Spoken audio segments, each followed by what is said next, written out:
saya nggak bisa karena liburnya kan Jumat doang. Bukan, sekarang kan saya nggak kerja, lupa. Sorry, saya yang salah. Saya yang salah. Iya. Oke. Cuman boleh datang ke sini tapi saya nggak bisa full ya. Engkau, wah Miss Yuni aku nggak direken ngono. Soalnya suami sama anak di sini. Keadaan kan udah mau lebaran, persiapan saya tahu juga. Sorry. Yowes, tante nih ya. Udah tahu kan caranya ke sini? Jam 2 kan? Ini Iya. kan berangkat ini juga. Siap. Ya mungkin kan sama aja, masih jam makan siang sama keluarga. Gitu, iya. Yowes, thank you sayang, sorry ya. Yowes, tak tunggu. Dengking.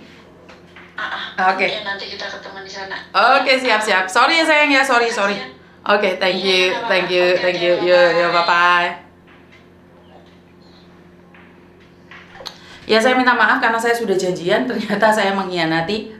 Bukan mengkhianati ya, karena Lebaran Cina tahu sendiri kalau orang Cina itu persiapannya banyak sekali, harus ngumpul sama keluarga, harus ngomong sama keluarga, harus berbicara dengan keluarga dan aturan-aturannya. Jadi kalau Lebaran Cina apakah boleh main ke rumah Miss Yuni? Boleh, tapi saya tidak bisa menemani kalian seperti biasa, yang bisa ngobrol lebih banyak lagi, yang bisa berbicara lebih banyak lagi. Jadi saya tidak bisa ya. Jadi jangan bilang wah Miss Yuni aku gak direken teko, enggak ya, saya minta maaf ya.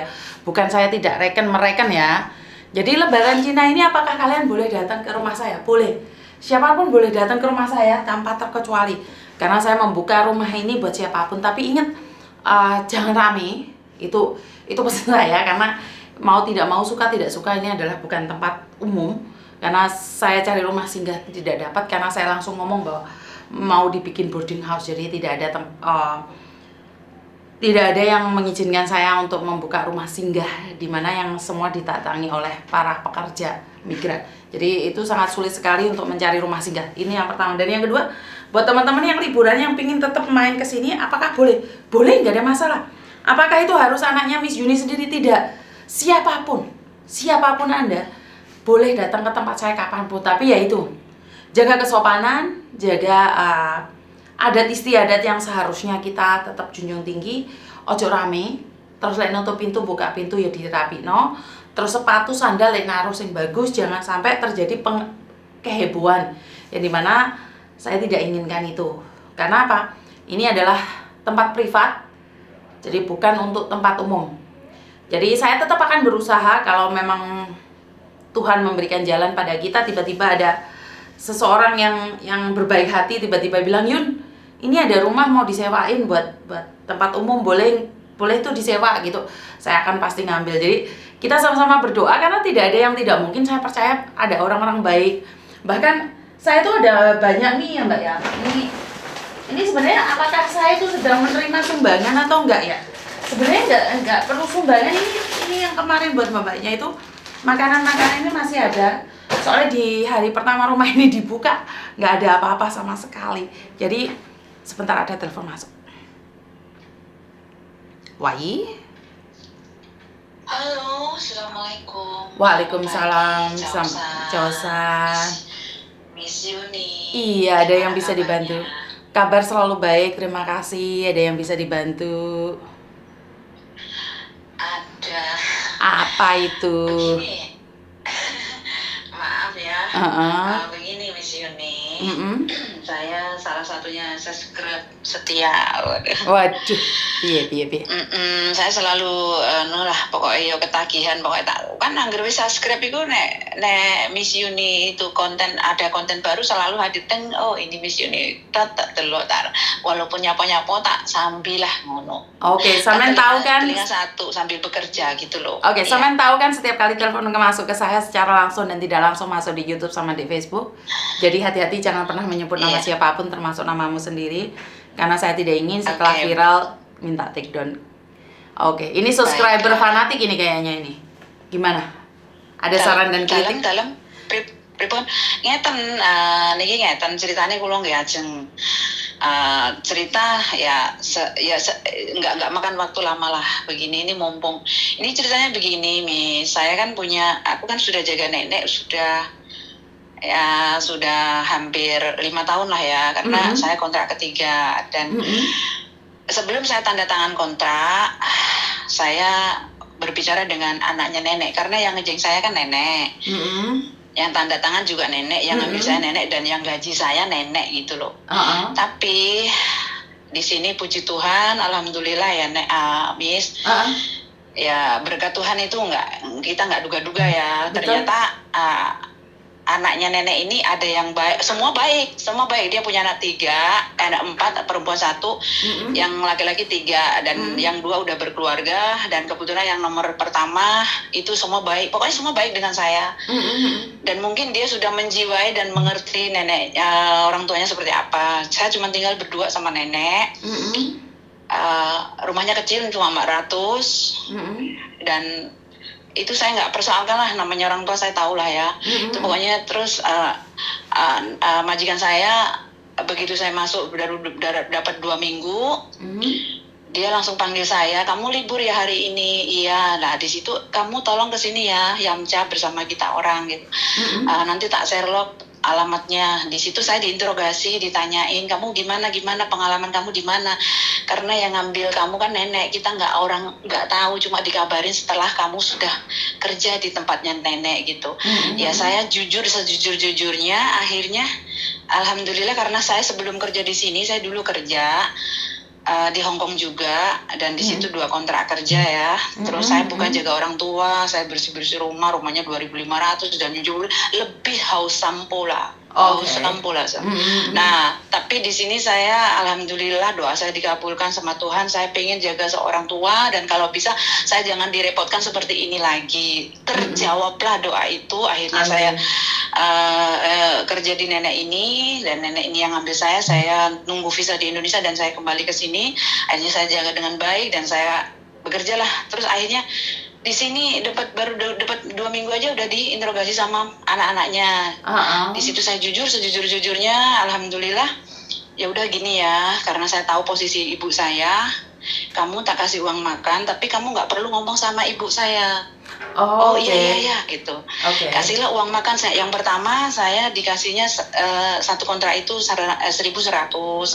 Terus yang kedua 2 kontrak itu 1.200, dan yang bahkan kontrak ketiga ini udah tiba-tiba dinaikin 1.300. Oke lah, pokoknya aku nurut aja. Nah, karena itu pemberitahuannya jangan sampai tahu ibu saya. Dia ngasih uang saya lembur, kan nenek taunya gaji saya aja gitu loh. Dan nenek lebih suka saya nggak libur, karena saya bisa nemenin dia ke gereja, dan saya juga nurut gitu loh. Nenek suka sama saya karena dia kan agamanya Kristen kebetulan. Ya udah saya nurut, karena saya berpikir gini, oh ya saya jaga dia gitu. Kalau saya nggak ikut masuk ke gereja, kalau dia misalnya pergi ke WC, saya cuma di depan, atau saya pergi keluar, nanti jam dia keluar dari gereja saya datang ke situ, kalau dia jatuh, itu yang saya pikirkan gitu loh. Jadi saya menjaga keselamatan nenek gitu loh. Betul. To the point aja, langsung dengan to the point aja. Akhirnya saya bersyukur di situ. Itu namanya berkat Tuhan juga ya. Ternyata Tuhan menggerakkan hati majikan saya itu ngasih, ada pengasihan gitu loh. Penghasiannya dia ngasih uang makan saya, dan dia tuh ngasih uang lembur saya kalau saya nggak libur, dia mengerti. Jadi dikasihnya setiap liburnya dikasih 160, karena saya nggak libur, karena saya di rumah gitu loh. Nah, jadi majikan saya setiap 2 minggu sekali datang bantu saya ngeracik obatnya nenek. Jadi saya sampai hafal semua obat nenek, semua saya udah tahu gitu loh. Kalau darahnya tinggi saya harus ngasih ini, kencing manisnya harus nyontek ini saya tahu semua lah, pokoknya udah saya pelajari semua. Makanya sampai majikan saya percaya dengan saya, pergi ke Malein lah, kemana, ke dokter mata lah, itu saya dicoba sama majikan saya sendiri jalan gitu loh. Saya sendiri jalan sama nenek. Tapi saya nggak bodoh. Ketika masuk di dalam ruangan dokter, saya telepon majikan saya speaker, Muisi Singsang, Muisi Isang, li dong aku mau nggak bisa ngomong bahasa gini loh. Gara-gara aku jago nenek ini bisa, karena aku pakai bahasa koi dulu kerjanya. Nah, terus jaga orang tua ini saya jadi bisa gitu, karena saya setiap nggak tahu telepon majikan saya, ini nenek ngomong apa kebetulan majikan saya Sampo itu tahu bahasa Mandarin. Akhirnya saya tanya, ini ngomong apa? Jadi saya pelajari dengan pelan-pelan, akhirnya tahu lah, pokoknya istilahnya tahu. Muisi isang ngotot yang pe lopan lah, ini ngotot mesti jadi popo mandai, Sunday Monday. Oke, hola. Lah langsung saya telepon majikan saya di speaker, langsung isang muisi igang hai isang ngotot di fong. Oh, hola. Lah, jadi yang percakapan itu antara Isang dan majikan saya. Nah, disitulah timbul majikan saya lebih percaya lagi. Jadi saya selalu dibiarkan gitu loh kalau jumpa dokter sampai saya ngambil obat. Akhirnya majikan saya kasihan dengan saya karena nunggu obat itu di lantai 1 di Malaysia itu sangat lama. Dia telepon, Cece, kamu sudah ngambil itu antrian? Sudah. Ya udah kamu pulang aja, itu obat diserahin saya, besok saya ambil. Oh begitu bisa toh. Jadi dia karena merasa kasihan sampai jam 3 saya belum pulang kan. Tapi ya alhamdulillah saya cumpeng, dia bawa menpau dari rumah. Kalau saya sih nggak mikirin saya lapar. Yang penting nenek saya gitu loh. Nah sudah begitu jadi jadi di sini saya tahu di sinilah berkat Tuhan ada gitu. Benar-benar kalau kita melayani dengan tulus, hati tulus, ikhlas, pokoknya seperti kita kerja nganggap itu bukan orang lain, itu nenek saya sendiri walaupun nenek begini, pokoknya kita harus bisa belajar dari itulah ya. Jadi saya kerjakan dengan baik. Disitulah berkat Tuhan itu mengalir ya. Betul. Akhirnya terus waktu 2019 saya ikut cuti karena saya memang benar-benar darurat minta cuti. Di situ tahu nggak, saya dibelikan tiket yang spesial karena apa? Di situ tertulis kalau ini spesial. Orang-orang belum dikasih makan, saya sudah dikasih makan duluan. Gitu loh. Jadi saya dispesialkan tiket itu yang beliin majikan. Pulang pergi itu majikan. Terus ini ya buat kamu nanti buat jajan. Saya buka setelah saya diberi, ternyata $1,000 kan. Itu berkat Tuhan itu mengalir. Jadi kalau kita kerja dengan tulus, ikhlas, jangan gerundel, jangan apa ini itu ya kita hadapin aja dengan sabar, namanya orang tua. Udahlah itu ya, pokoknya itu pengalaman saya yang mungkin harus didengarkan oleh teman-teman lain gitu loh. Nah jadi gini loh. Jadi pertanyaan saya, kontrak yang ketiga ini saya kan berusaha untuk bertanya gitu. Kamu masih mau kerja di sini nggak gitu? Ya saya masih mau Pak, karena singsang saya masih mau karena saya masih butuh uang di Indonesia juga. Nah terus akhirnya ya udah kamu mau lanjut kontrak, ya udah pokoknya majikan saya semua yang ngurus lah ya, bukan nenek lagi. Tanda tangan kontrak lah apa itu biaya nenek, semua yang uang tiket itu majikan saya lagi yang nanggung, majikan saya bukan nenek saya lagi. Jadi nenek taunya gaji saya aja. Cuma dia di awal ngambil saya bayar agent itu nenek. Nah ini pertanyaan saya begini, jadi biar nggak kelamaan. Yang kontrak ketiga, saya menanyakan long service. Nah, long service itu majikan saya bersedia itu dihitungnya nanti setelah kamu akhir kerja, udah dijelasin gitu loh. Oh, berarti itu saya mendapatkan ya, Miss ya? Akhir kerja, sebentar. Akhir kerja itu kapan? Akhir kerja itu kapan? Di akhir kerja? Saya habis kontraknya insya Allah 2024 bulan 5 pertengahan gitu loh. Sebentar, akhir kerja itu kapan? Sebentar Mbak, dengerin saya ngomong dulu. Akhir kerja itu kapan? Berakhir setelah finish kontrak atau akhir kerja sampai kamu 10 tahun atau 20 tahun? Jadi itu adalah pertanyaan. Itu setelah 5 tahun katanya. Oh oke, berarti setelah 5 tahun ya kamu berhak mendapatkan. Tapi ingat dalam peraturan pemerintah tidak mewajibkan untuk memberikan long service selagi majikan masih membutuhkan. Jadi kalau long service apakah bisa diberikan? Ya kalau majikan rela nggak apa-apa, 4 tahun aja ada yang dapat kok. Iya, oke. Terima kasih itu jawabannya. Habis itu ya udahlah, pokoknya walau alam ya berdoa yang baik-baik saja. Betul. Kita jangan berandai-andai yang tidak baik lah, gitu aja ya. Itu udah pokoknya kalau misalnya majikan saya dari hal yang kecil aja dia bisa pengertian sampai saya pergi cuti aja dikasih amplop isinya gitu, ya udahlah kita ini aja lah, berpikir baik, bersuudon baik saja, insya Allah itu Allah akan menyediakan berkat itulah, gitu aja. Betul. Nah terus ini pertanyaan saya yang kedua, kok yon dilalahnya begini, kemarin tanggal 2 nenek saya kan tiba-tiba sakit karena saya tidak curiga karena kita tiap hari kan PCR nenek karena nenek itu ada di Cheongsam, Pantong ya. Jadi setiap hari harus PCR dulu dari rumah. Nah, hari Jumat itu nenek tapi kan kita kalau nenek nggak sekolah atau nggak ke panti, aku nggak PCR. Jadi aku curiga dari hari Minggu kita ke gereja, pulang dari gereja juga nenek kok lepuci lah, itu hidungnya itu selalu kok meler terus. Saya curiga akhirnya Minggu siang itu masih remeng-remeng kok. Ini kayaknya kayak lu nenek kok remeng-remeng gitu. Akhirnya Minggu malam itu nenek itu udah ke Jiso aja nggak, ayo nek ngosong audio holah. Biasanya dia berdiri jalan sendiri itu nggak, dia lemes, masih tak diriin aja udah lemes. Akhirnya waduh sudah ngompol ini, waduh ini bahaya. Aku langsung ambil itu PCR ya, tak PCR lagi hidungnya, loh kok malah positif 2. Langsung aku gue kabeh, aku tak hubungi majikanku, grup tak hubungi, langsung tak foto tak kasih. Wah langsung majikan saya kesini jam 7 lewat itu kesini. Nah posisinya ya, akhirnya aku ngomong sama majikanku, Liti minta Liti yapin lah singsang tatai ini gue mau lihat ayo boleh lah mereka tuh udah bawa sirup, udah bawa obat gitu loh, karena mereka juga pernah kena gitu satu keluarga, tapi kan dia karantina mandiri, tapi mereka udah sembuh gitu, tapi rumahnya jauh gitu loh dari kita, nggak pernah kesini juga, pokoknya itu nggak terjangkit dari situ lah, mungkin nenek jangkitnya dari luar lah, mungkin dari Cheongsam atau dari mana saya nggak tahu. Terus saya dicek sih saya negatif terus gitu loh. Akhirnya kita pergi ke rumah sakit jam 10 sampai selesainya jam 1 malam, aku udah capek, nenek udah positif, udah yapin, aku pulang.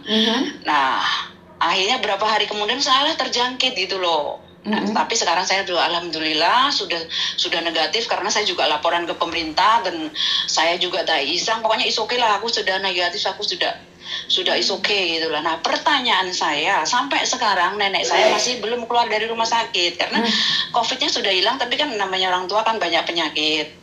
Nah jadi saya besok aja nggak bisa ngeliat nenek, cuma kalau nganterin makanan cuma di security di bawah, di situ saya nelongso karena saya sudah sudah nganggep dia itu nenek saya sendiri. Jadi setiap hari itu kayaknya ya saya berdoa bersujud sama Tuhan, pokoknya saya minta Tuhan sembuhkan, karena apa, posisi saya kan kontraknya masih 1 tahun lagi gitu loh. Nah sekarang pertanyaan saya yang paling kritis adalah begini, sampai detik ini karena nenek yang saya gaji belum pulang, saya juga belum gajian ya, saya diem belum ngomong. Nah terus uang lembur saya itu yang pertama gini loh, kalau tanggal 2 itu kan nenek posisi masih di rumah, ini pertanyaan saya, apakah saya sopan? Waktu tanggal 8 hari Minggu nenek masih di rumah sakit, saya juga keadaan masih sakit di rumah, di karantina sendirian di rumah, itu kan posisi saya sakit, artinya saya kan ya nggak libur, nggak keluar gitu.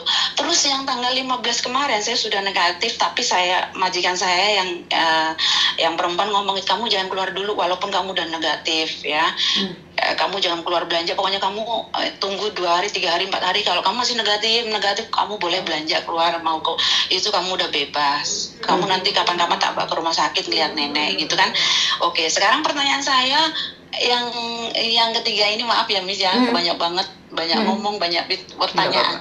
Pertanyaan saya, apakah saya sopan kalau saya sakit? Saya kan masih dalam keadaan sakit nih, tanggal 8 kemarin kan hari Minggu saya nggak keluar dan nenek nggak ada di rumah.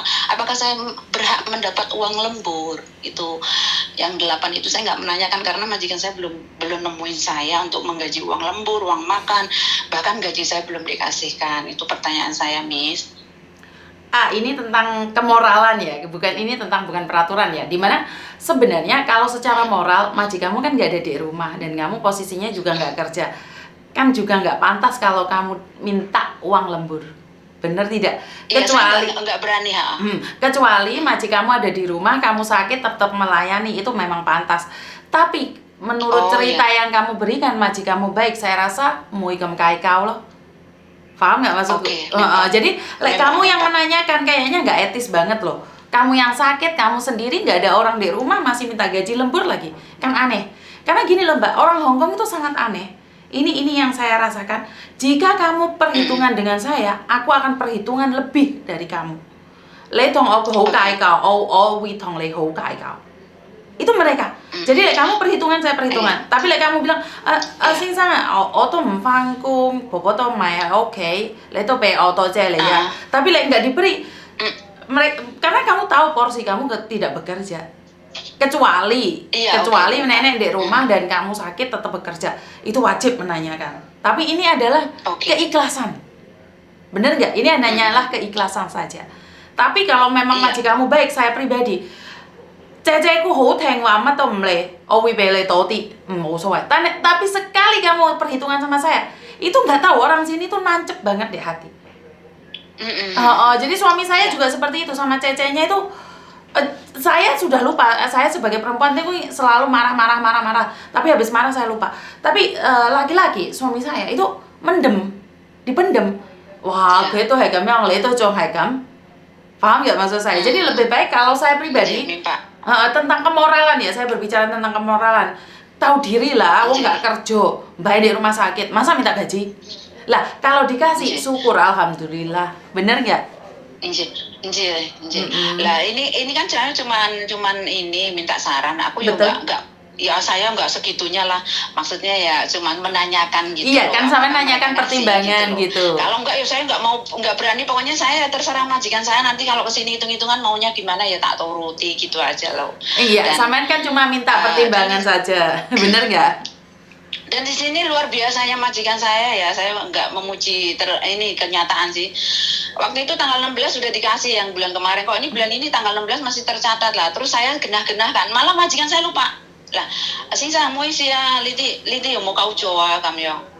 Tima, li pay coba, li tim kaya iga pay ngola. Nah, ngopi lela. Ngofan boleh lah, haji sih ngono, tapi tetap haji sih tak pikirin, saya juga nggak mau, saya tuh jujur gitu loh, nggak mau saya makan juga gaji buta itu nggak mau. Jadi siapa tahu di sini majikan saya kan jenenge ngengon saya kejujuran saya gimana gitu, tapi saya nggak bisa dicobain seperti apa, saya nggak mau gitu loh. Bagus lah. Tetap aja saya nggak mau, iya. Bagus. Tapi tetap aja sampai sekarang haji sih urun dipotong. Kok lah hitung-hitungan mau aku juga. Terkecuali dia ngomong udah ini buat kamu, saya kasih kamu, nah itu baru saya terima. Tapi kalau haji sih tetap saya perhitungan saya masih punya utang 160 gitu. Karena itu nggak bisa kayak gitu, saya nggak mau gitu loh. Saya suka cara Anda. Pertanyaan.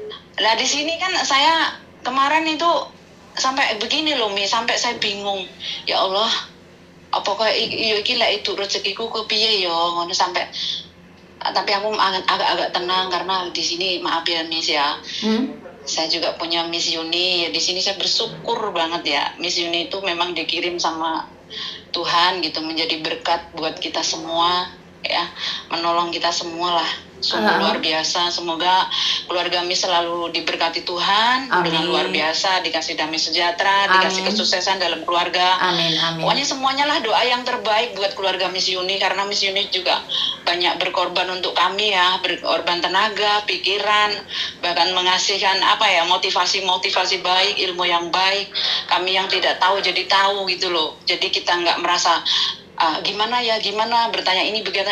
Sekarang sudah terjawab ketika Miss Yuni muncul di Facebook, di media sosial gitu. Itu sungguh luar biasa membantu kami para TKW yang ada di sini. Saya ucapkan banyak terima kasih juga buat Miss Yuni sekeluarga. Saya ucapkan banyak terima kasih juga karena kalian bisa menerima saya apa adanya, dengan gaya saya yang apa adanya dan yang ceplas-ceplos mungkin punya nada-nada kasar. Saya ucapkan banyak terima kasih. Dan saya percaya dengan satu hal, doa yang baik akan kembali pada yang punya. Dan itu saya coba terapkan, saya coba doktrin pada kalian, dimana saat kita berdoa dan berpikir positif, maka aura positif itu akan ada pada diri kita. Amin. Miss Yuni, kalau seandainya maaf ya kita tidak boleh mendahulukan ya seandainya kita memang masih ada rezeki di sini ya alhamdulillah, tapi kan di dalam hati saya masih saya pengen bekerja karena maaf ya Miss, karena saya di Indonesia juga udah nggak punya suami ya. Saya juga pengen mengumrohkan ibu saya, jadi saya masih punya gagasan untuk mencari rezeki di sini. Kalau seandainya saya rezeki saya nggak ada di sini, saya bisa nggak minta tolong Miss kalau misalnya saya nanti informasinya saya harus pindah kerja atau gimana ya ya walau alam kita sih berdoa yang baik-baik gitu loh, karena saya sudah nyaman kerja di sini ya kita kan nggak tahu tuh hari esok itu loh maksudnya. Apakah bisa Miss saya minta tolong misalnya, kan saya dengar Miss sudah nggak di agent lagi gitu loh. Kalau misalnya saya nanti mencari majikan baru atau apa, saya boleh minta tolong kepada Miss, nggak harus ke agent saya kan, bisa ya Miss ya? Bisa, karena kebetulan ada beberapa mbaknya yang datang ke rumah saya langsung. Bahkan dia sudah, sorry dalam tanda kutip dan koma, sudah berumur tapi dia dapat majikan. Ya syukur alhamdulillah, walaupun saya nggak bekerja di agent, saya tuh ada beberapa orang, beberapa majikan yang masih mau percaya sama saya. Dalam porsi ini saya bukan sebagai agent, tapi saya sebagai perantara saja. Kak Sarano ngomong Miss Yuni dadi calo, tapi calo sing gratis. Jadi terserah kalian ke belakangnya seperti apa dan bagaimana, tapi data kalian ada di saya akan catat, dan kalau ada apa-apa kan setidak-tidaknya saya tuh ada koneksi sama majikan. Jadi saya sebenarnya lebih bebas kalau saat ini. Jadi saya bisa bergerak lebih bebas, di mana kan saya bisa ngomong Mbak sama majikan, kan saya nggak ambil keuntungan dari kamu. Saya bisa ngomong sama kamu, saya kan nggak ambil keuntungan dari kamu, bener nggak? Jadi saya cuma di tengah aja.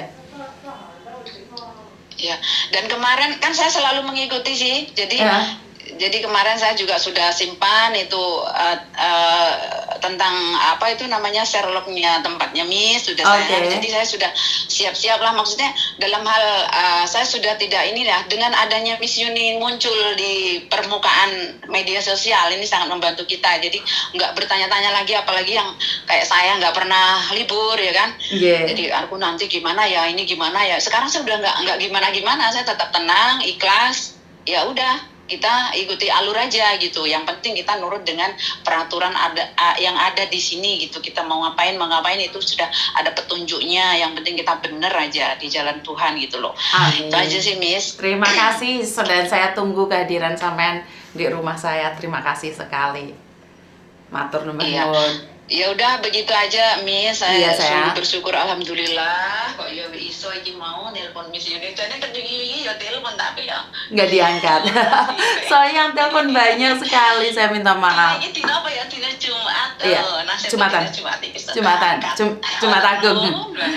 Terima kasih sekali nggih. Nggih, matur nuwun nggih. Oke, bye bye.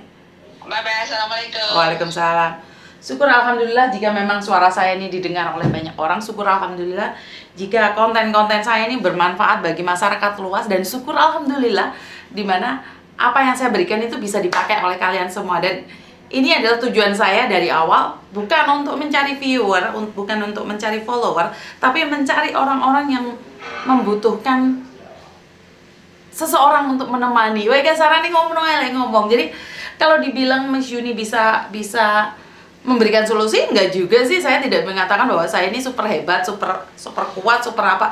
Saya cuma manusia biasa yang syukur alhamdulillah saya punya waktu, saya punya telinga dan pundak untuk mendengarkan curhatan dari kalian. Dan curhatan awal tadi mau datang nyari saya, sudah janjian, jadi dia akan datang hari ini. Dan yang kedua adalah ibunya yang menanyakan tentang low service dan berbagai hal.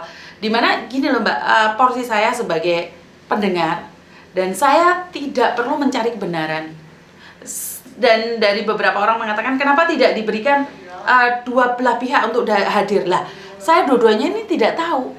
Yang curhat cuma satu ya saya dengarkan satu. Kalau ada replasannya yang satunya ya udah kita berdua ngomong secara langsung. Jadi buat teman-teman yang di luar sana, saya selalu bilang bahwa saya tidak pernah mencari kebenaran dan pembenaran.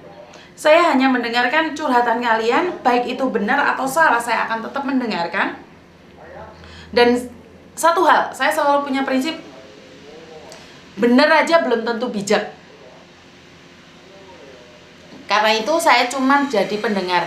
Jika ada sesuatu yang kurang menyenangkan di akhir cerita, jika ada seseorang yang tersinggung di akhir cerita, itu adalah di luar kendali saya ya.